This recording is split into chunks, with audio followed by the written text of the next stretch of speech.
దేవునికి స్తోత్రం. హల్లెలూయా, హల్లెలూయా.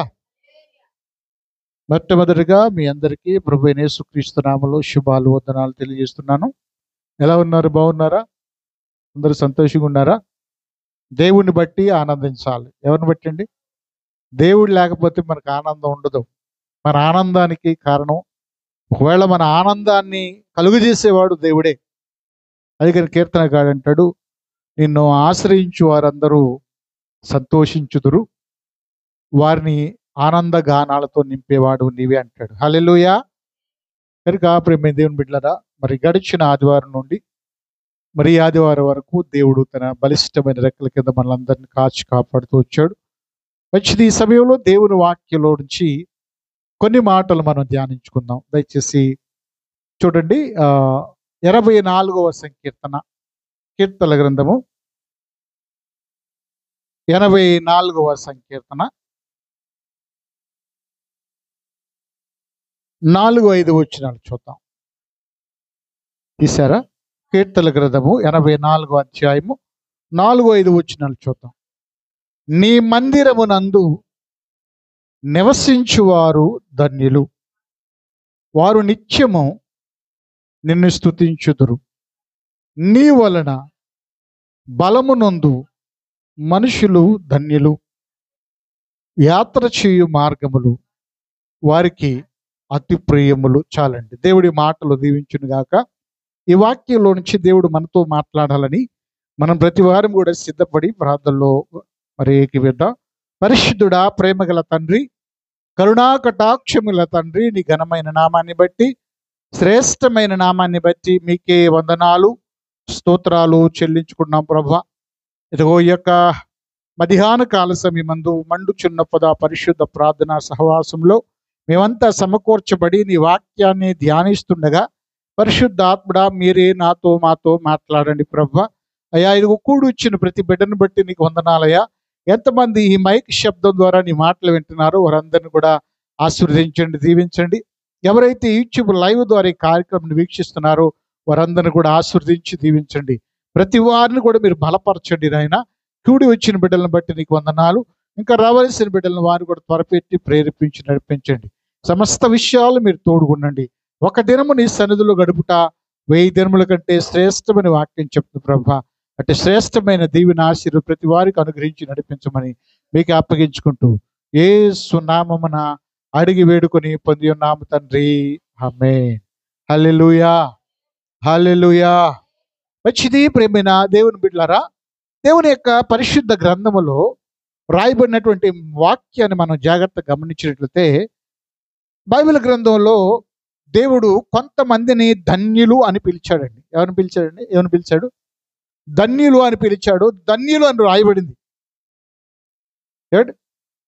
కొంతమందిని ధన్యులు అని పిలిచాడు. కొంతమంది ఇలా ఉంటే ధన్యులు అవుతారని చెప్పి రాయబడింది. ఇక్కడ మనం చదవబడిన వాక్య భాగాన్ని గమనిస్తే, ఇక్కడ దేవుని ధన్యతను మనం పొందుకోవాలంటే దేవుని మందిరంలోకి వస్తే వాడు ధన్యత పొందుకుంటాడు. హల్లెలూయా. ఎక్కడికి వస్తేనండి? దేవుని మందిరం యొక్క విలువ మనం గ్రహించాలి.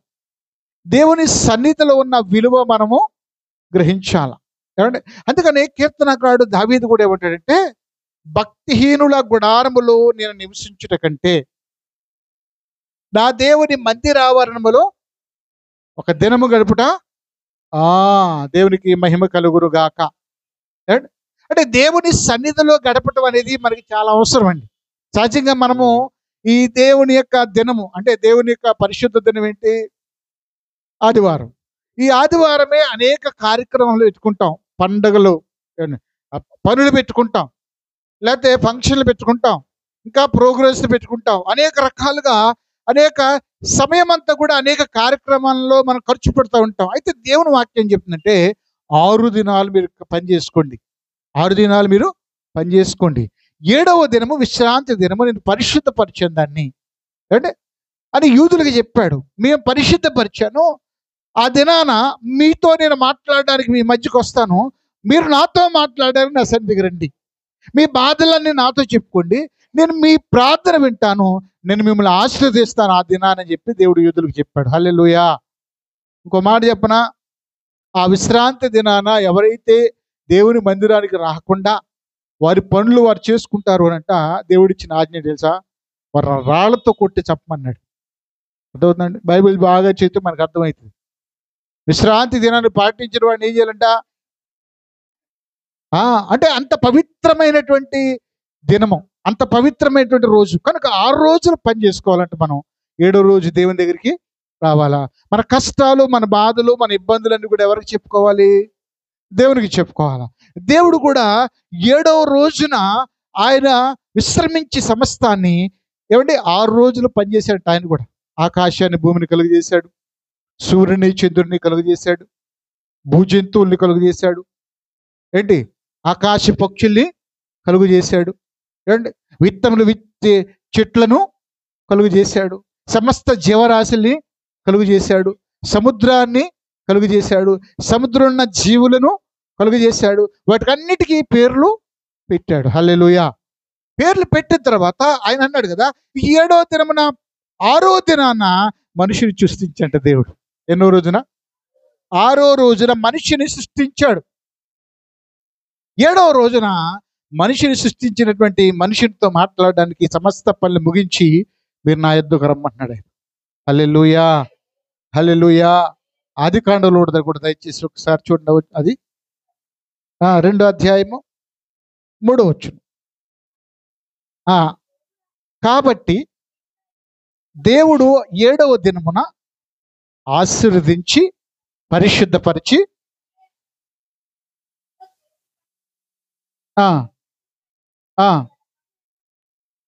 విశ్రమించెను. దేవుడైన యెహోవా. ఒక్క నిమిషం మళ్ళొకసారి చదవవచ్చునండి.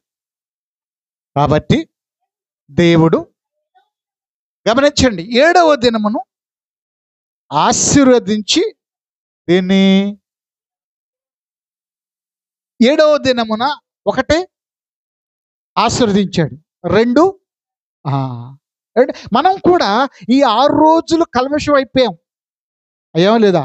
లోకంలో ఈ 6 దినాలు కూడా మాట ద్వారానో, చూపు ద్వారానో, ఆలోచన ద్వారానో, అంటే మనకు సహవాసం ద్వారానో ఏమైపోయాం? మనం అపవిత్రం అయిపోయాం. దేవుడు అంటున్నాడు కదా, ఈ 7వ దినం నేను పరిశుద్ధపరిచాను, అంటే నేను దాన్ని ఆశీర్వదించాను అన్నాడు ఆయన. హల్లెలూయా. కనుక ఇప్పుడు యూదులకి 7వ దినం అయితే మనకి పునరుద్ధాన దినం, అంటే యేసు ప్రభు తిరిగి లేచిన దినం. ఈ ఆదివారం మనకి పరిశుద్ధ దినం. అంటే అయితే దేవుని వాక్యం అంటే ఒక్క దినము దేవుని సన్నిధిలో గడుపుట. హల్లెలూయా. అంటే ఒక్క దినాన్ని కోల్పోతే ఏం కోల్పోయినట్లు లెక్క? 1000 దినముల ఆశీర్వాదాన్ని మనం కోల్పోయాం. 1000 దినముల ఆశీర్వాదాన్ని మనం కోల్పోయాం ప్రియమైనటువంటి దేవుని బిడ్డలారా. కనుక మనం దేవుని సన్నిధిలో మనం గడిపే ప్రతి సమయం కూడా దేవుని దృష్టిలో విలువైందంటే. ఎక్కడ? ఎవరి దృష్టిలో? అంటే నువ్వు దేవుని మందిరంలో ప్రవేశించినాక, నువ్వు దేవుని మందిరంలో కూర్చున్న కానించి ఆఖరి వరకు కూడా నువ్వు 2 గంటలు గడిపావా, గంటన్నర గడిపావా, అరగంట గడిపావా, 10 నిమిషాలు గడిపావా, ఎంత సమయం గడిపావో అదంతా కూడా దేవుడు రాస్తున్నట్ట ఆయన గ్రంథంలో. హల్లెలూయా. మనం ఎక్కువగా దేవుని సన్నిధిలో గడపడానికి ఇష్టపడం, అవునా కదా? 10 సార్లు టైం చూసుకుంటాం, అవునా కదా? ఎప్పుడు వెళ్ళిపోదాం బయటకు అనుకుంటాం. కారణం ఏంటంటే దేవుని ప్రేమ మనకు అర్థం కావట్లేదు, దేవుని యొక్క వాక్యం మనకి అర్థం కావట్లా, దేవుని సన్నిధిలో ఉన్న శ్రేష్టత్వాన్ని మనం తెలుసుకోలేకపోతున్నాం, గ్రహించలేకపోతున్నాం. కనుకనే దేవుని సన్నిధిలో నిర్లక్ష్యంగా ఉంటున్నాం మనం. అర్థమవుతుందండి? దేవుని మందిరంలోకి రావాలని చెప్తున్నాడు దేవుడు. దేవుని మందిరంలోకి వచ్చినప్పుడు ఎలాంటి ప్రవర్తన కలిగిన వారం ఉండాలో కూడా వాక్యం చెప్తుంది. సందర్భం వచ్చింది కనుక దాన్ని కూడా జ్ఞాపకం చేసుకుందాం. ప్రసంగి గ్రంథము 5వ అధ్యాయం అని కూడా ఒకసారి చూడండి. మొదటి వచ్చిన చూడండి అమ్మా. ప్రసంగి గ్రంథము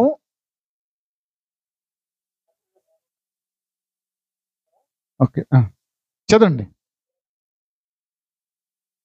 మీరు దేవుని మందిరమునకు పోవునప్పుడు ఏం చేయాలంటే, మనం దేవుని మందిరంలోకి వస్తామంటే ఎవరున్నారు ఇక్కడ? చెప్పాలి. ఎవరున్నారు? అందరూ చెప్పండి అమ్మా. ఎవరున్నారు? పాస్టర్ గారు ఉన్నారా? ఎవరున్నారు? పాస్టర్ గారు ఆరాధన లేకముందు ఉండొచ్చు ఇక్కడ, కానీ ఆరాధనలు ఎవరుంటారు? దేవుడు ఉంటాడు. మీరు పాస్టర్ గారిని చూడడానికి రావద్దు అండి, భోజనాల కోసం రావద్దు. ఇక్కడ దేవుడు ఉన్నాడని చెప్పాలి, ఉన్నాడని రావాలా. నువ్వు దేవుని మందిరానికి పోవునప్పుడు నీ ప్రవర్తన జాగ్రత్తగా చూచుకొనుము. భక్తిహీనులు అర్పించిన అర్పణల బలి అర్పించుట కంటే సమీపించి హల్లెలూయా అంటే దేవుని మందిరంలో నివసించువారు ధన్యులే. ధన్యులా కాదా? ధన్యులే. దేవుని మందిరంలో గడుపుట 1000 ఒక దినము గడుపుట 1000 దినముల కంటే శ్రేష్టమే. కానీ దేవుని మందిరంలోకి వచ్చేటప్పుడు మనల్ని మనం పరిశుద్ధపరచుకొని రావాలి. ఆమేన్. దేవుని మందిరంలోకి వచ్చినాక మనం ప్రార్థించి, అందుకని మనం ఇద్దరు దేవాలయంలోకి వెళ్ళారంటండి. ఇద్దరు మనుషులు దేవాలయంలోకి వెళ్ళారు.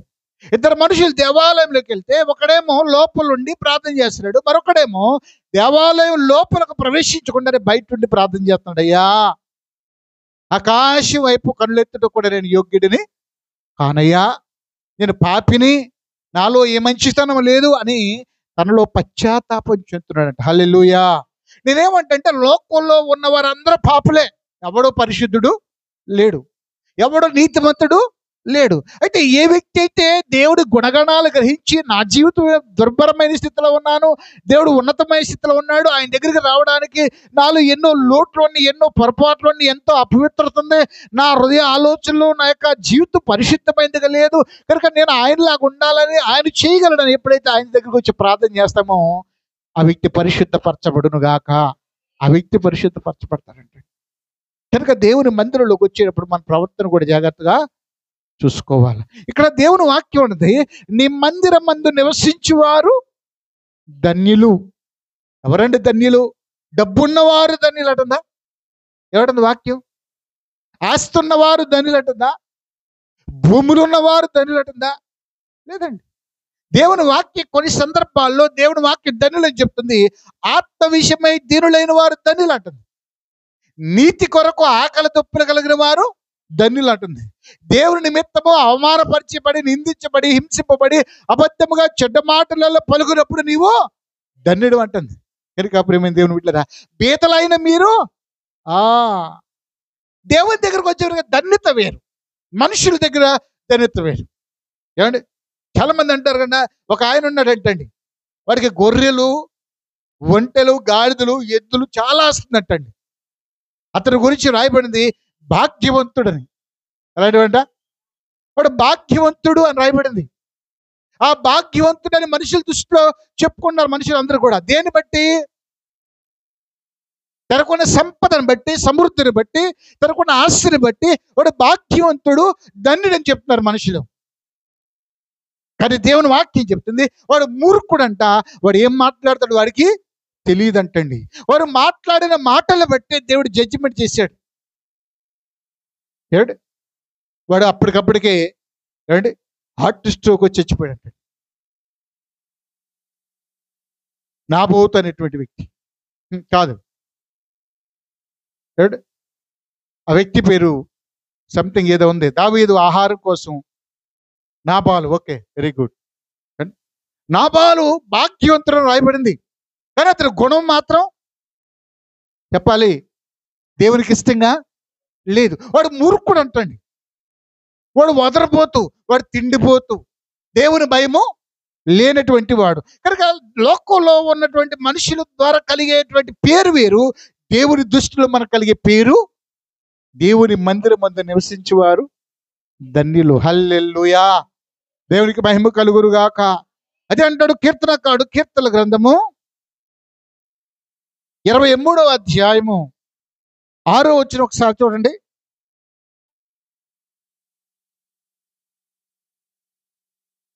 కీర్తన గ్రంథము 23:6. ఓకే.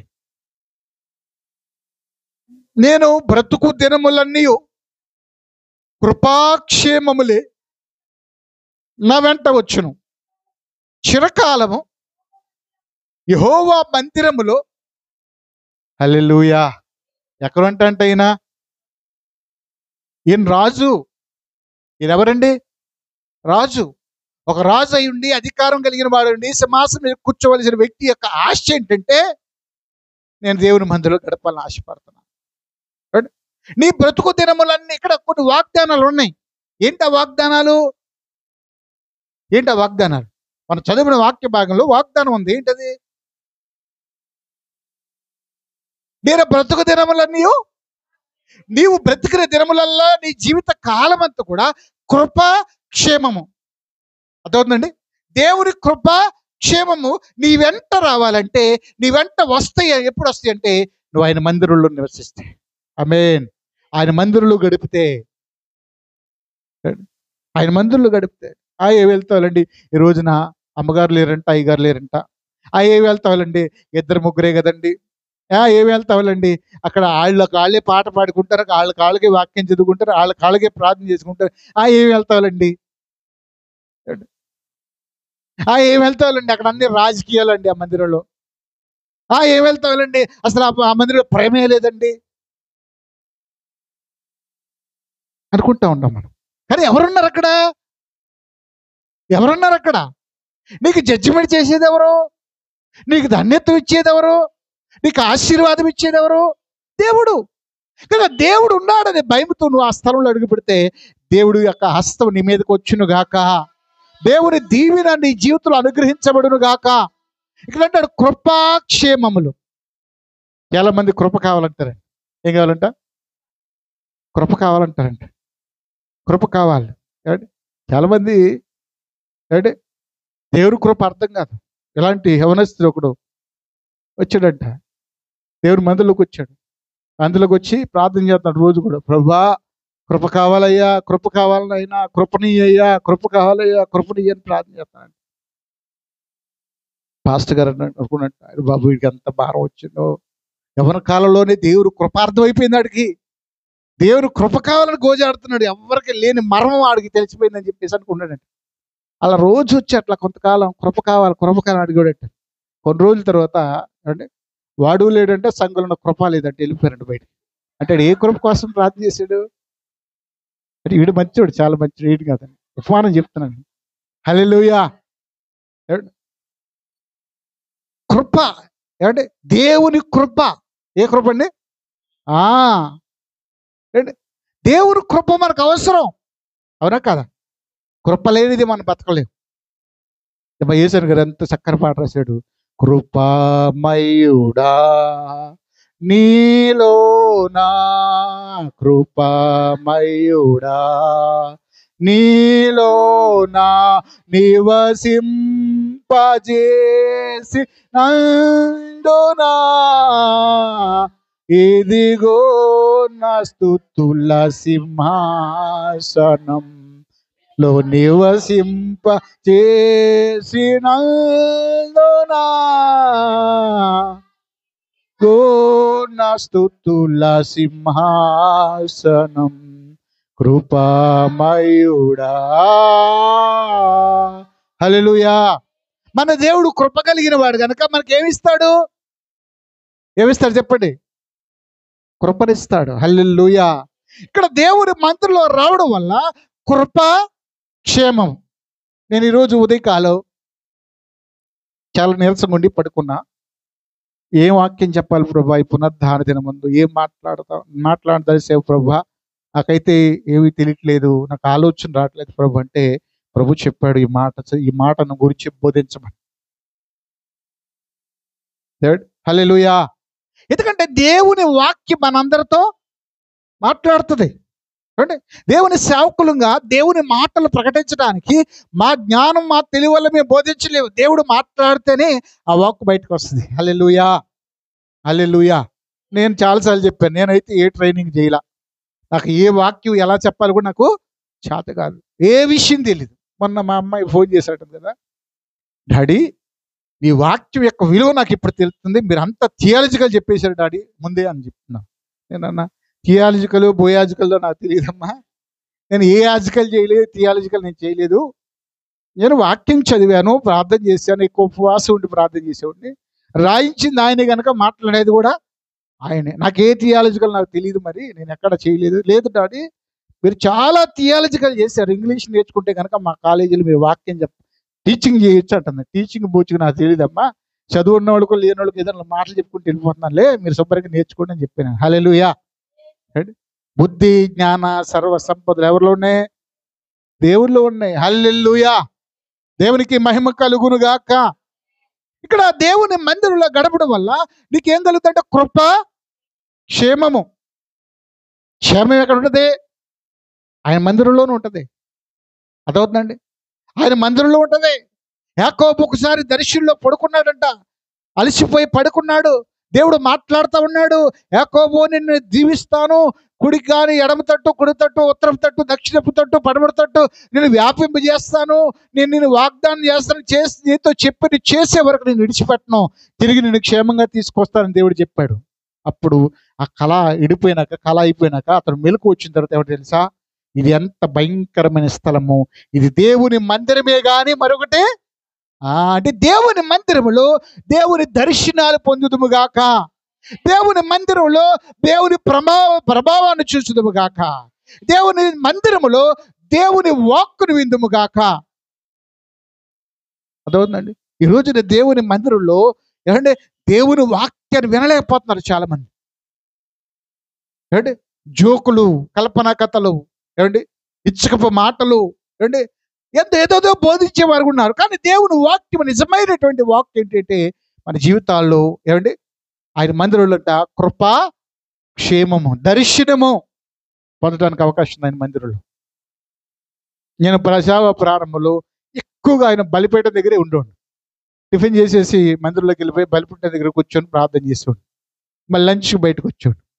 మళ్ళీ తిన్న తర్వాత మళ్ళీ వెళ్ళిపోయి బలిపీఠం దగ్గర ప్రార్థన చేసేవాడిని. హల్లెలూయా. ఏమంటే ఆ తర్వాత మళ్ళీ వచ్చేవాడిని, వాక్యం చదువుకుని బైబిల్లో బలిపీఠం దగ్గరే. ఆ తర్వాత నైట్ అయిపోయినాక ప్రార్థన ఉంటే నైట్ ప్రార్థన, లేదని మళ్ళీ బలిపీఠం దగ్గర ప్రార్థనే. ఆ బలిపీఠం యొద్ద ఉన్నటువంటి ఆశీర్వాదం, ఆయన మందిరంలో ఉన్న ఆశీర్వాదము నేను అనుభవించిన వాడుగా మీకు తెలియజేస్తున్న ప్రేమ దేవుని బిడ్డరా.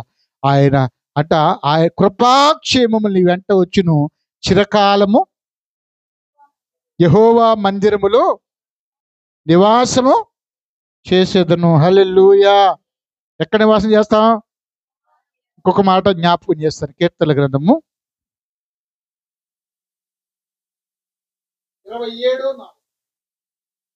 27:4 యెహోవా యొద్ద ఒక వరము ఏమడిగాడంట? కీర్తనకారుడు దావీదు చెప్తాడు, యెహోవా యొద్ద ఒక వరమును అడిగి తిని. ఏమడుగుతున్నాడంట? ఒక వరం అడిగాడంట. దాన్ని నేను వెతకుచున్నాను, యెహోవా ప్రసన్నతను చూచుటకును ఆయన ఆలయములో. ఒక 2 విషయాలు. ఒకటి చూడాలి, ఆయన ప్రసన్నత చూడాలి. రెండు ధ్యానించుటకు. ఎక్కడ? ఇప్పుడు మన వాక్యాన్ని ఏం చేస్తారు? ఇప్పుడు ధ్యానిస్తున్నామా లేదా? ఇదకే వాక్య పఠనం చేసి ఇప్పుడే వాక్యాన్ని ధ్యానిస్తున్నాం. ఆయన ప్రసన్నత ఎక్కడ కనబడుతుందంట? ఆయన మందిరంలో కనబడతాయి, ఆయన సన్నిధిలో కనబడతాయి. కొంతమంది అంటారు కదా, పాస్టర్ గారండి ఇది మందిరం కాదు కదండి, ఇది కేవలం ఒక రూమ్ తీసుకొని చేస్తున్నాం కదండి, ఆయన మందిరంలో అన్నాడు కదండి అంటూ ఉంటారు చాలా మంది. నేను ఒక మాట చెప్తాను, జాగ్రత్తగా వినండి. ప్రభువైన యేసుక్రీస్తు కాలం వచ్చిన వరకే మందిరాలు ఉన్నాయి. ఆ తర్వాత మందిరాలను కోల్చబడి లేవా? టైటై చక్రవర్తి వచ్చేసరికి యెరూషలేము ఇప్పటికీ మందిరం లేదు వాళ్ళకి. ఎవరికి? మొండి గోడల దగ్గరికి వెళ్ళి ప్రార్థన చేస్తారంటారు. ఎక్కడ? ఏడ్పుల గోడ దగ్గర. అయితే యేసు ప్రభు వచ్చిన తర్వాత ఆయన మార్చేసే సిస్టమ్ అంతా కూడా ఏమన్నాడు? సమరయేశ్వరుని కూడా అడిగింది ఏమన్నాడంటే, అయ్యా మా వాళ్ళేమో కొండ మీద ఆరాధించాలంటారు, మీ వాళ్ళేమో యెరూషలేములో ఆరాధించాలంటారు, అసలు ఎక్కడ ఆరాధించాలి దేవుడు? ఎక్కడ ఆరాధిస్తే దేవుడు వింటాడు అన్నప్పుడు ఆయన అన్నాడు, అమ్మా ఒక కాలం వస్తుంది, కొండ మీద ఆరాధించడం జరగదు, యెరూషలేములో ఆరాధించడం జరగదు, దేవుని ఆరాధించుడు ఆత్మతో సత్యముతో ఆరాధించాలని చెప్పి, ఎక్కడ 2-3 నా నామములో కూడుకుంటే అక్కడ నేను ఉంటానండి. హల్లెలూయా. ఇప్పుడు మన మధ్య ఉన్నాడా లేదా? ఉన్నాడా? హల్లెలూయా. రాళ్లతో కట్టబడినటువంటి మందిరానికి స్థానం ఇవ్వద్దు మీరు. మనమే జీవగల రాళ్ళమి, మనమే ఒక్కొక్క ఇటుక రాయి అనమాట. మనం అందరం కూడుకుంటే ఇక్కడ మనం ఏమవుతున్నాం? దేవుని మందిరముగా చెప్పాలి, మార్చబడుతున్నాం లేదా? సజీవమైన రాళ్ళు అనమాట మనం. హల్లెలూయా. అందుకనే కొత్త నిబంధనలో పౌలు అంటాడు, మీరు సమాజముగా కూడుట మానవద్దంటాడు ఆయన. హల్లెలూయా. దేవునికి మహిమ కలుగును గాక. నేను ఒక మాట చెప్పనా, ఆది అపోస్తుల కాలంలో కూడా ఇంటింటా సంఘాలు ఉన్నాయి. నేలేవా? బైబిల్ చదివితే అర్థమైంది. చాలా మంది అంటారు, ఒక స్టాండర్డ్ అయిపోయిన తర్వాత పెద్ద పెద్ద సేవకులు అంటారు కదా, ఆ ఇళ్లలో ప్రార్థన ఏంటి, దేవుడు ఉంటాడా? అక్కుల్లా ప్రిస్కిల్లా ఇంట ఉన్న సంఘమునకు వందనాలు అంటాడు పౌలు గారు. అన్నాడా లేదా? క్లోయో ఇంటి వారికి వందనాలు చెప్తాడు. అయితే ఒక విషయం గమనించండి, ఎక్కడ ఇద్దరు ముగ్గురు మన మధ్య ఉంటారు, కూడుకుంటారు, వారి మధ్య ఎవరున్నారు చెప్పండి? హల్లెలూయా. ఇక్కడ ఎవరు మాటలు ప్రకటించబడుతున్నాయి? ఇక్కడ దావీదు ఒక వరం అడిగాడంట. ఎవరిని? దేవుడిని. మనం అడిగితే బోళ్ళని వరాలు అడుగుతాం. అడుగుతాలేదు. నాకు ఇల్లు కావాలి ప్రభువా. నేను అడుగుతా, మీరే కాదు. ప్రభు శృంగారమైన మందిరం కావాలయ్యా, అడుగుతానే లేదా? ప్రతి వారం అడుగుతాం. కానీ దేవుని దగ్గర ఇతను అడిగిన వరం విచిత్రంగా ఉంది, అది విశేషంగా ఉంది, అది ఆశీర్వాదకరమైనదిగా ఉందంటండి. ఏంటి చూద్దాం వచ్చినండి. యెహోవా యొద్ద ఒక వరం అడిగి తిని దానిని నేను వెదకుచున్నాను, యెహోవా ప్రసన్నతను చూచుటకును ఆయన ఆలయములో ధ్యానించుటకును నా జీవిత కాలం అంతా. ఎప్పటి వరకు?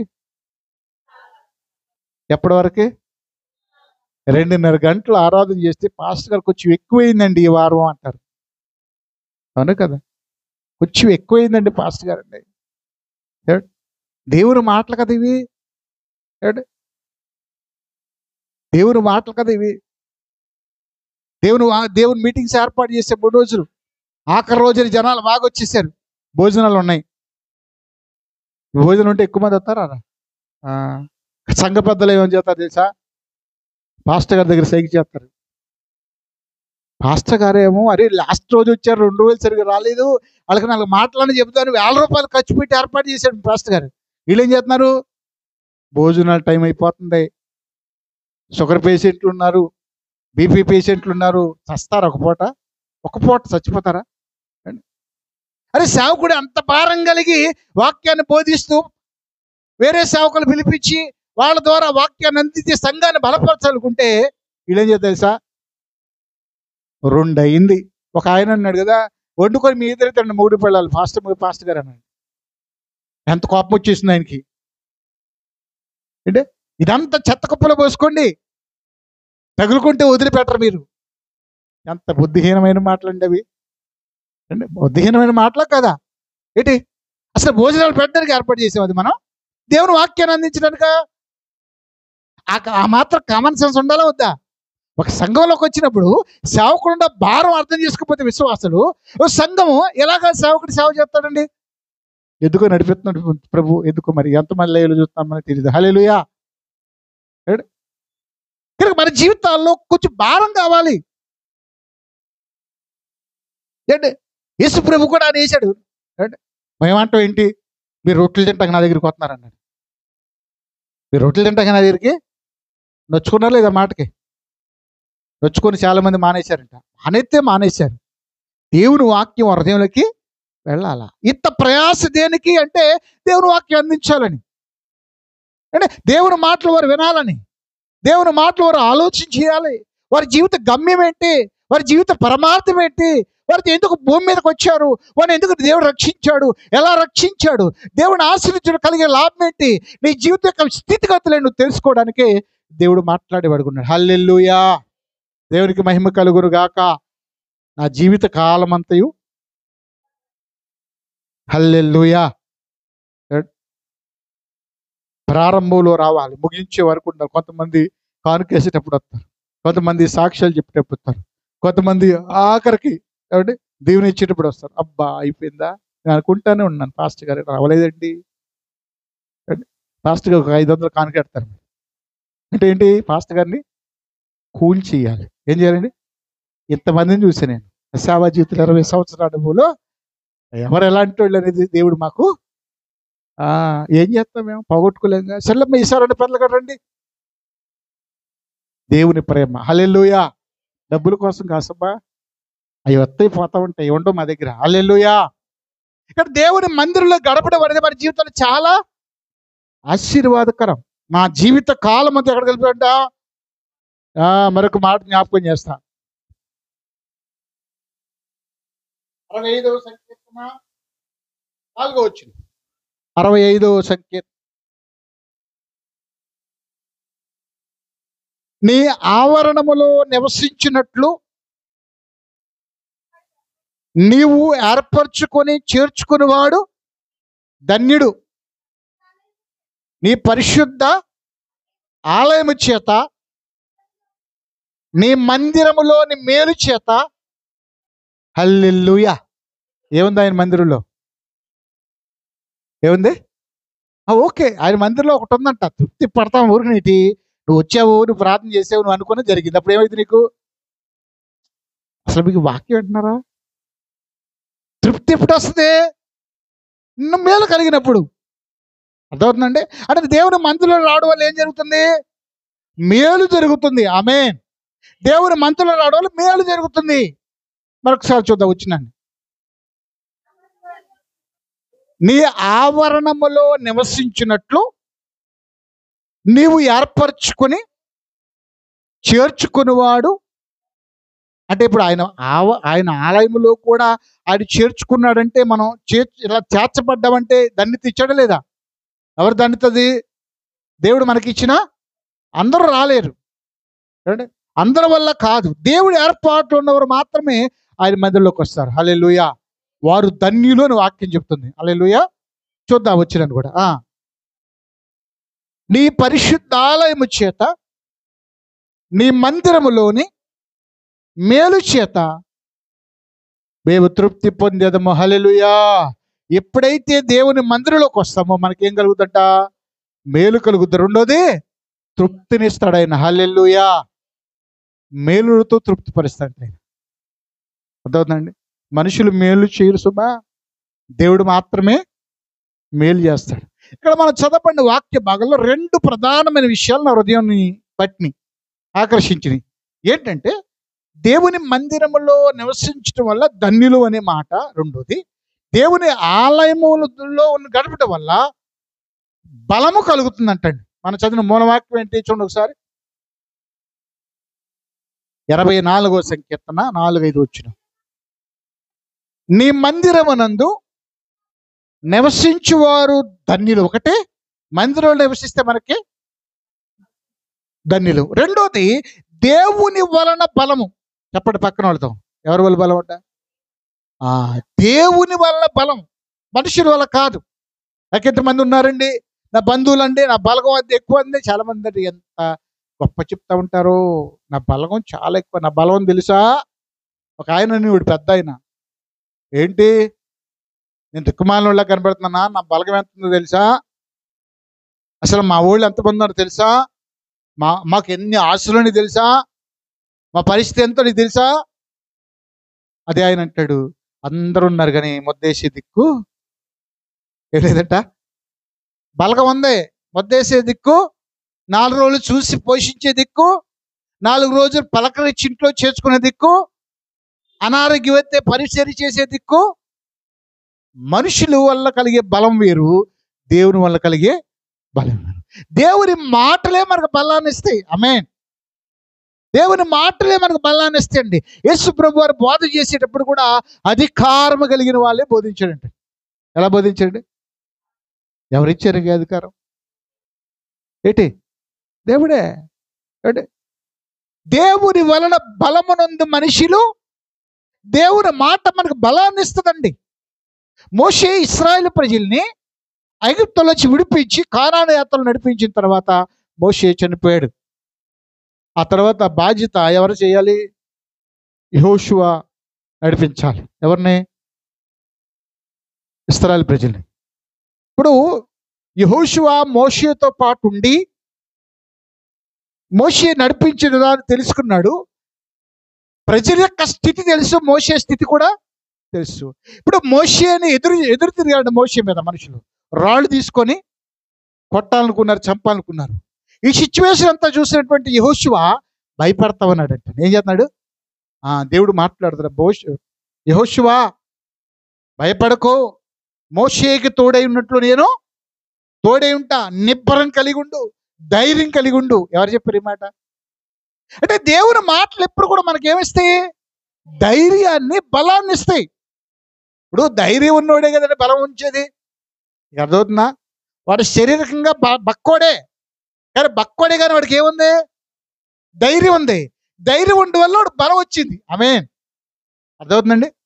ఇప్పుడు దావీదు ఉన్నాడండి, నూనూగు మీసాల వయసు, అతను 17 సంవత్సరాల వయసు. ఏమండి? ఇప్పుడు అతను గొలియాతుని ఎలా చంపగలడా? కాలు కిందే తొడ కింద వేసుకొని నలిపి చంపేస్తాడు గొలియాతు గాడు. అటు చిన్నప్పటి నుంచి కూడా సకల విద్యలు అభ్యసించాడు. ఆడి ఈటె ముగ్గురు మొయ్యాలంట.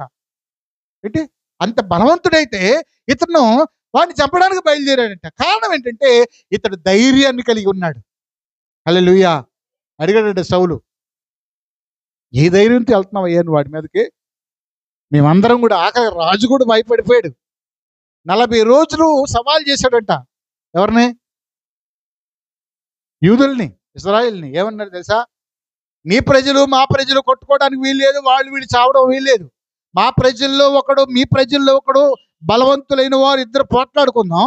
నేను ఓడిపోతే మా వాళ్ళు మీకు లోబడతారు, మీరు ఓడిపోతే మీ వాళ్ళని మేము బానిసలుగా చేసుకుని అధికారం చేస్తాం. 40 రోజులు సవాల్ చేసి మీసం తిప్పాడంట వాడు, పనికి మళ్ళీ. ఎవరు? గొలియాతు గాడు. రాజు సైతం ముడుచుకొని కూర్చున్నాడు, ఎవడు రాట్ల బయటికి. ఎవరి మీదకి? ఒకడు బయలుదేరాడు, పొట్టోడు అంటే బక్కోడు, ఒకడు జోబోడు, ఒకడు బయలుదేరాడు. అంటే ఎవడాడు? దేవుని ప్రజలు అంటాక నేనైతేనా రాజుగారు, ఒకవేళ వాళ్ళు చెప్తే ఏం బహుమానం ఇస్తారంట? ఎందుకు ఇంకన్నీ? వాళ్ళ అన్నలందరూ ఉన్నారు, అన్నలందరూ 6 అడుగులు ఉన్నారంట. ఉన్నారో లేదా? ఎలియాబు వాళ్ళందరూ కూడా మహా సూర్యుడు. వాళ్ళ వల్లే కాల వీడిల్లు అంటున్నాడు, ఎంత ఇస్తారంట రాజుగారు వాళ్ళు చెప్తే అని చెప్పాలి. మీరు ఎందుకు సంపలేకపోతున్నారు? మీకు బలం లేదా? మీకు ధైర్యం లేదంటే పక్కన అన్నయ్య చూసారు, గొర్రెలు ఎక్కడ పెట్టించారా? పరికి మళ్ళీ మాట్లాడితే అక్కడికి వచ్చి, పో గొర్రెలు కడపేపు, మేమంతా గాజులు దొరుకుతున్నాం అనుకుంటున్నావా? అటు సామర్థ్యం నీకు తెలుసా? అటు ఎలాంటి వాడు మీకు తెలుసా అన్నాడు. నేనేం చేశాను? మాట మాత్రం అన్నాను. మళ్ళీ ఇంకొక దండ్లోకి వెళ్ళాడంట. అక్కడికి వెళ్ళి అక్కడ కూడా అడుగుతాడంట. ఆ నోట అక్కడికి వెళ్తే రాజుగారి దగ్గరికి వెళ్ళిపోయింది. హల్లెలూయా.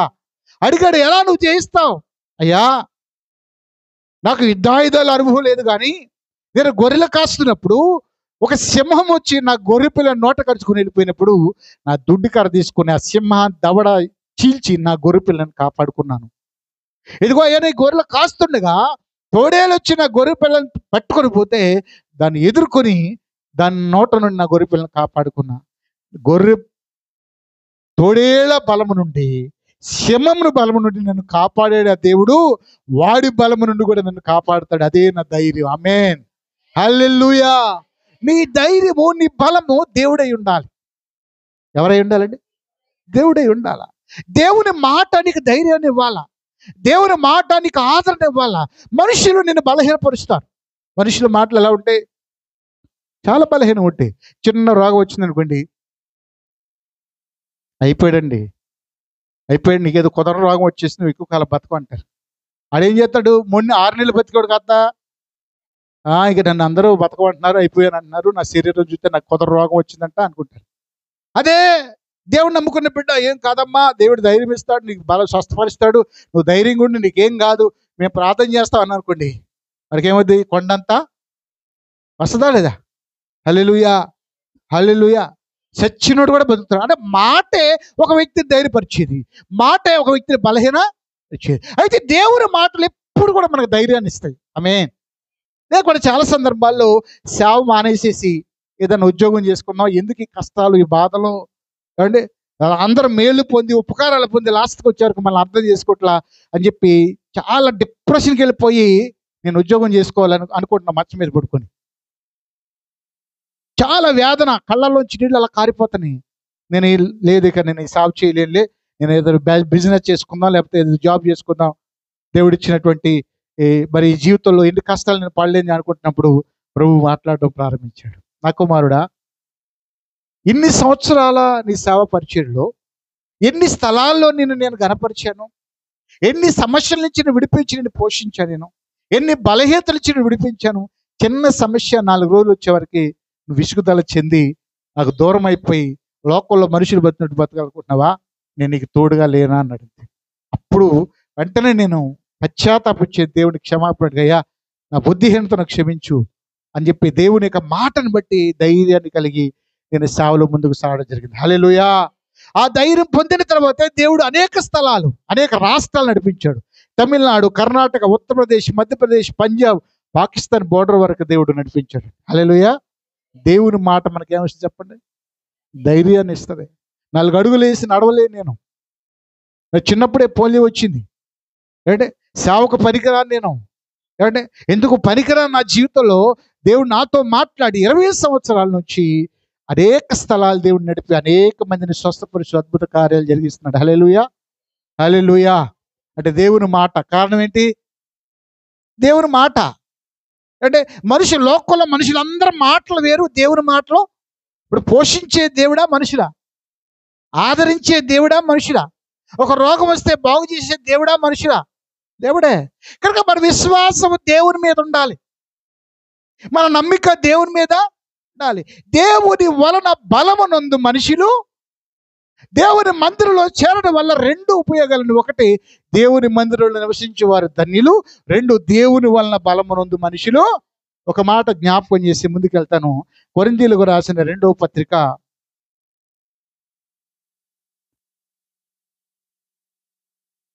దేవుని వాక్యాన్ని చూద్దాం. నేను ముగిచ్చేస్తాను, చూడు ఒకసారి. 12వ అధ్యాయం 9వ వచనం. కొరింథీయులకు రాసిన 2వ పత్రిక 9వ అధ్యాయం 12వ అధ్యాయం 9వ వచనం. అందుకు నా కృప నీకు చాలును, బలహీనత ఏందే. ఏంటిది? నా శక్తి అంటే ఏంటి? బలము. అర్థమవుతుందండి? ఇతనికి ఒక రోగం ఉందంట. ఎవరికి? పౌలు గారికి. ఏమండి? ఒక బలహీనత. ఇప్పుడు నాకు ఒక బలహీనత ఉంది. ఏంటి? నా రైట్ లెగ్ పనిచేయదు.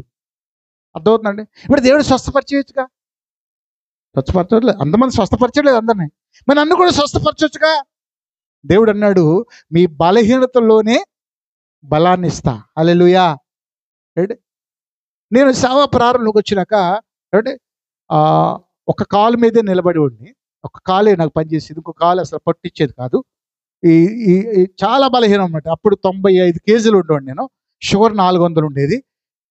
చాలా బాధపడి ఉండి ప్రసంగం చేసిన తర్వాత ప్రార్థన చేసేవాడిని. ప్రభువా, ఇన్ని వాగ్దానాలు ఇచ్చావు, నేనేమో నిలబడలేకపోతున్నాను. షుగర్ చూస్తేనేమో 400 ఉంటుంది, నా బాడీ వెయిట్ పెరిగిపోయింది, నేను నడవలేను, కూర్చోలేను. ఏంటి పరిస్థితి? డాక్టర్లు చెప్పారు వెన్నుపోస తిరిగిపోద్ది, నువ్వు మంచం మీదే ఉండాల్సి వస్తుంది, ఇక నీకు లైఫ్ లేదని చెప్పారు. ఏంటి ప్రభు నా పరిస్థితి ఏంటి అని చెప్పేసి నేను ప్రార్థన చేస్తే ప్రభుని అడిగాను, నా కృప నీకు చాలు అన్నాడు. చిన్న యాక్సిడెంట్ అయింది, లోపల రాడ్ వేశారు, క్యాలిబర్ వేసుకున్నాను. ఆరోగ్యం గురించి నాకు ఆలోచించాడు. షుగర్ పోయింది, వెయిట్ లాస్ అయిపోయాను, 2 కాళ్ళ మీద నిలబడ్డాను. ఎన్ని గంటలైన ప్రసంగం చేయగలను. హల్లెలూయా. హల్లెలూయా. ఎన్ని గంటలైన ప్రసంగం చేయగలను నేను ఇప్పుడు. అంటే మన బలహీనతల్లోనే దేవుడు ఏమిస్తాడు? అప్పుడు 4 అడుగులు వేయలేను, ఎవరన్నా ఎక్కించుకెళ్తారు బండి అనుకోనండి. ఇప్పుడు 1 కిలోమీటర్ వాకింగ్ చేస్తాను నేను ఇప్పుడు. నువ్వు బలహీనుడు అవ్వచ్చు, కానీ దేవుని మాటను నమ్మితే బలవంతురాలుగా చేస్తాడు. చాలా మంది అంటారు, నేను బలహీనండి, ఎప్పుడు రోగాలే వస్తాయి, ఎప్పుడు జబ్బులే రావచ్చు నీ శరీరతత్వాన్ని బట్టి. నీ దేవుడు నిన్ను స్వస్థపరచును గాక, నీ దేవునికి బలాన్ని ఇచ్చును గాక, నీ దేవుని మాట నీకు ధైర్యాన్ని ఇచ్చును గాక. నువ్వు దేవుని బట్టే బలాన్ని పొందుకో. దేవుడు పౌలు గారు కూడా బలహీనత ఉందంటండి. అంటున్నాడు ఇక్కడ, ఏమంటే అయ్యా నా బలహీనత తీసేయమని 3 సార్లు అడిగాడంట దేవుడిని. ఎన్నిసార్లు అండి? దేవుడు అన్నాడు, తీసేయను నేను, నీకు ఉండాల్సింది అన్నాడు. తీసేస్తే వాళ్ళని కూడా తీపోయినా ఆయన ఉన్నాడు కదా, మనకు భయం ఏంటి అన్నాడు. నువ్వు ఎప్పుడు బలహీనుడువో అప్పుడే బలవంతుడిగా చేస్తాను అన్నాడు. హల్లెలూయా. దేవునికి మహిమ కలుగును గాక. చాలా సందర్భాల్లో నేను అమ్మగారితో కూడా ఫోన్లో మాట్లాడుతూ వచ్చా. ఆంధ్ర వెళ్తే అంటే 15 రోజులు అక్కడే ఉంటాం. దరిదాపు ఒక 500-1000 కిలోమీటర్ల బండి మీద జర్నీయే, రోజు జర్నీ. ఉదయం మొదలుకొని సాయంత్రం వరకు కూడా. ఒకసారి పోతే తెల్లారి ప్రార్థన ఉంటే వేకువజామున మనకు ఆన్లైన్ జరుగుతుంది 5 గంటల నుంచి 6 గంటల వరకు. అలసిపోయి బైబిల్ కూడా చూసుకో ఒక్కోసారి. అంటే ఏం వాక్యం చెప్పాలో తెలియదు. వెంటనే ప్రభువా నువ్వేం మాట్లాడుతావు మాట్లాడు ప్రభు అని చెప్పి కళ్ళు మూసుకొని చిన్న ప్రార్థన చేస్తే ఒక మాట మనసులో పెడతాడు. ఆ మాట ద్వారా 20 నిమిషాలు అరగంట మాట్లాడతా రోజున. అసలు మాట్లాడలేను అనుకున్నాను నేను. ఒక అరగంట ఎవరు ఆ బలాన్ని ఇచ్చింది, ఆ జ్ఞానం ఇచ్చింది ఎవరు? దేవుడే. నీ చేతిలో కూడా బలహీనరాలు అనుకోవద్దు నువ్వు. నేను జబ్బుదాన్ని, లేకపోతే నేను పేదవాడిని, నేను ఆర్థిక సమస్యలు కలిగిన వాడిని, నేను నాకు విలువ లేదు ఈ లోకంలో అనుకోవద్దు. నువ్వు దేవుడు నీకు బలాన్ని శక్తిని అనుగ్రహించును గాక. లాస్ట్ ప్రేజ్ చదువుకొని ముగించుకున్నాం. ఫిలిప్పీలకు రాసిన పత్రిక, ఫిలిప్పీలకు రాసినటువంటి పత్రిక 4వ అధ్యాయం 13వ వచనం. ఫిలిప్పీన్స్ నన్ను బలపరచగలవా అని ఏంది? ఏం చేయగలంట? సమస్తమును నన్ను బలపరచగలవా అనేది సమస్తము. రాజమండ్రిలో నాకు ఫ్రెండ్ ఉన్నాడు. అతని ఇంటికి వెళ్తే అతను 3 బెడ్రూమ్ పెద్ద బిల్డింగ్ ఒకటి కట్టాడు, దానిపైన 2 ఇళ్ళు కట్టాడు, పెద్ద బిల్డింగ్ 2 కట్టాడు. నేను వెళ్ళి బాగా కట్టావే ఇల్లు అంటే ఆయన ఏమన్నాడు తెలుసా? దేవుడే ఇచ్చాడండి, దేవుడే కట్టించాడు అన్నాడు. అంటే ఏంటి అతని ఉద్దేశంలో? తన సామర్థ్యత లేదు, నా సామర్థ్యత లేదు, అది దేవుడే నన్ను బలపరిచాడు, దేవుడే నాకు ఇచ్చాడు అంటున్నాడు కదా. దేవుడు నిన్ను బలపరిస్తే నువ్వు ఏదైనా సాధించగలవు. దేవుడు బలపరచాలి నిన్ను. దైవ సేవకుడు పౌలు గారు కూడా అంటాడు కదా, ఏమన్నాడు తెలుసా? నన్ను బలపరచగలవా అని నేను సమస్తము.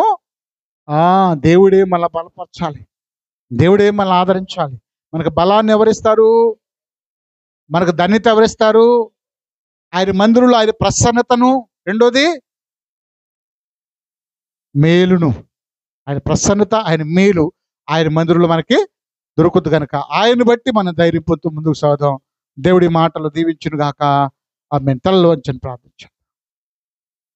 ప్రార్థించేద్దాం. తలలు వంచండి దయచేసి. ఎవరు కూడా మౌనంగా ఉండొద్దు. కొద్ది విషయాలు మనం ప్రార్థన చేద్దాం.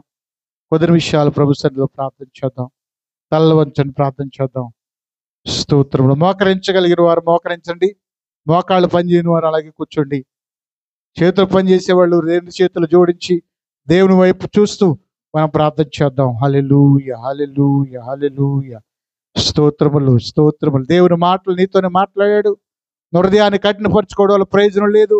దేవుని సన్నిధిలో నీకు బలం దొరుకుద్దన్నాడు, దేవుని సన్నిధిలో మేలు దొరుకుద్దన్నాడు, దేవుని సన్నిధిలో దర్శనం దొరుకుద్దన్నాడు, దేవుని సన్నిధిలో ప్రభావం దొరుకుద్దన్నాడు, దేవుని సన్నిధిలో బలపరచబడతామని చెప్పాడు. అర్థం చేసుకున్న వాక్యాన్ని దయచేసి ప్రతి వారు కూడా దేవుడి సన్నిధిలో ప్రార్థన చేద్దాం. ఏకీవించండి. నిర్మలం గారు మన ప్రార్థన నడిపిస్తారు. దయచేసి ప్రతి వారు కూడా ప్రార్థనలు ఏకీవిద్దాం.